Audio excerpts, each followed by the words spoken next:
Ma question s'adresse à Monsieur le Premier ministre et je voudrais y associer mes collègues Dino Cinieri, Marie-Christine Dalloz et l'ensemble des groupes UMP. Après les bonnets rouges, voici venu le temps des écharpes vertes. Près de 1000 scieurs venus de toute la France ont quitté leur entreprise pour manifester aujourd'hui leur exaspération et leur colère devant l'Assemblée nationale.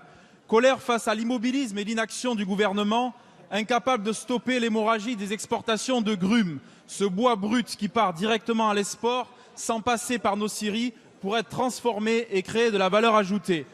Ainsi, en 2013, 1 million de mètres cubes de bois brut ont quitté le territoire national pour gagner la Chine et les pays émergents, ce qui a entraîné une perte sèche de valeur ajoutée pour la France de 800 millions d'euros, ce qui renchérit nos importations et le coût de nos matières premières.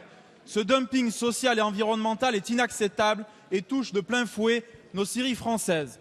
Alors, Monsieur le Premier ministre, vous le savez, la filière bois représente 450 000 emplois, 60 milliards de chiffre d'affaires, 4% du PIB de la France et 16% du PIB européen.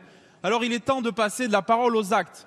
Il est temps de dépasser les simples effets d'annonce et de traduire concrètement votre plan d'action.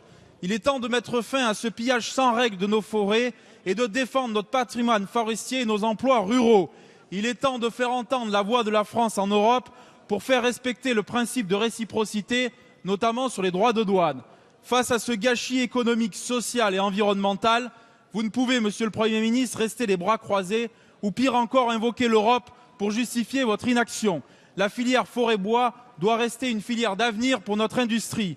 Alors ma question est simple, Monsieur le Premier ministre, qu'attendez-vous pour mettre en place des quotas et des mesures sanitaires claires, comme c'est le cas aux États-Unis et en Russie, afin de réguler ce marché? Et quelles mesures de sauvegarde concrètes et immédiates proposez-vous aux scieurs pour régler définitivement ce problème?